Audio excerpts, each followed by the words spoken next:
The UFC's first trip to Utica, NY, is sure to be a rowdy one, particularly for anyone facing a fighter from the Big Apple.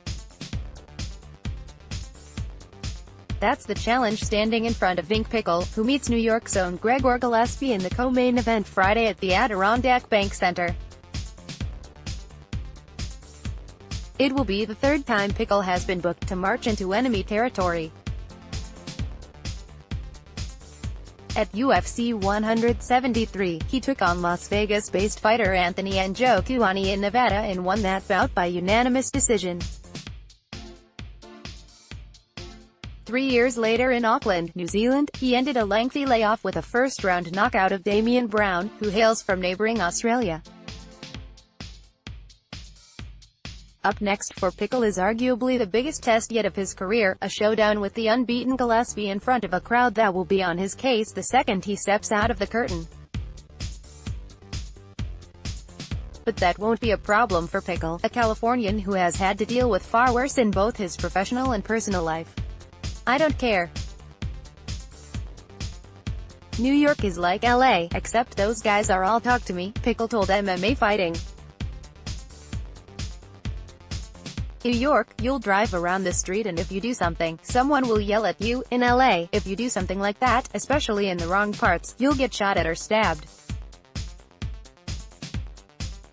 To me, I'm like, whatever, it's not like I've never been in rough territory before.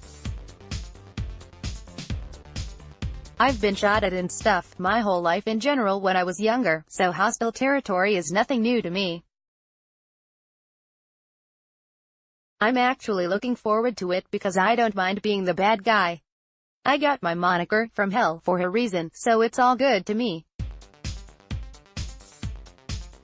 I'm still going to go out there with a smile on my face whether they like me or not. If they hate me, it's going to make me more excited when I shut them up as soon as this guy eats the canvas. Just being in such a high-profile spot is surprising given the issues that Pichel has faced over the past few years. The 35-year-old has been limited to just 3 fights since May 2014. During that time, Pichel dealt with a work-related injury, an ensuing legal battle over compensation, further complicated by the fact that the injury interfered with his UFC career, and breaking up with his fiancée. He returned in June 2017 to defeat Brown, then followed that up with a unanimous decision win over then undefeated Joaquim Silva in January. Pichel's pro record stands at 11-1 with his only loss coming in his UFC debut back in December 2012. While he might be the B-side to Gillespie at UFC Utica, he's enthused about not only his first UFC co-headliner spot but his first appearance ever on a main card for the promotion. I was super excited. I was glad. It gave me a big sense of pride and accomplishment, Pichel said. Of course, my friends our family are like, it's about time, but in my eyes, I'm like, cool. To me that's the UFC telling me they have some faith in my skills and my abilities and they know that I'm someone who's going to be danger for anyone, especially in the lightweight division, which is the most stacked division with the most killers.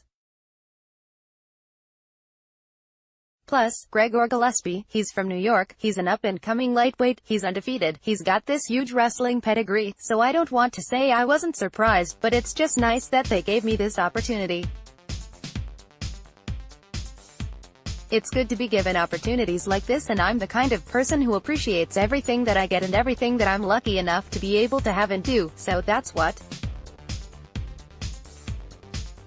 I'm thinking about. There was a time when it seemed like Pichel was destined to be a mainstay in the UFC's 155-pound division, especially when you consider the Ultimate Fighter class he came from.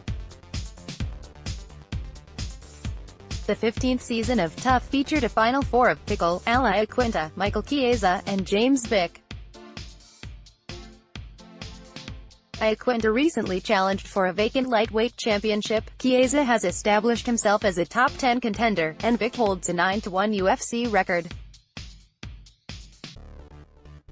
All three are major players in the division, while Pichel's setbacks have left him on the outside looking in. He's happy for his former housemates, but focused primarily on keeping himself on track. "I don't judge my successes on other people," Pichel said.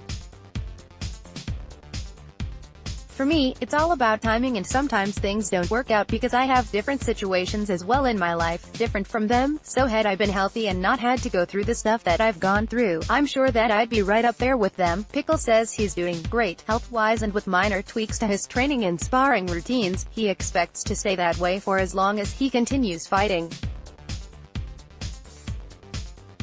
There was a brief moment during his seemingly never-ending tribulations that he considered leaving the sport and focusing on his budding career as an electrician, and he went as far as to prepare a retirement speech that he still has lying around. But for now he's here to stay, and he sees himself as a threat to 2 weight classes in the UFC. "I feel like with a good training camp one can basically take on anyone and take out anyone in the lightweight division, or even maybe at 170, some of the guys.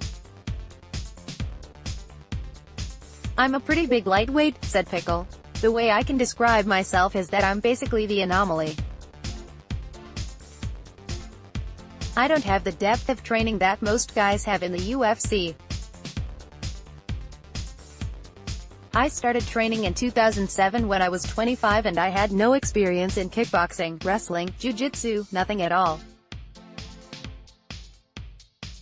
I was just a little asshole that liked to fight, and I could throw a hell of a punch, so I think that me, as a fighter, I'm dangerous to anyone and everyone, and the top 10 guys should be aware because I have the ability to really take anyone out, and it may not look pretty, but I'm the kind of guy that will get the job done because I can always figure a way.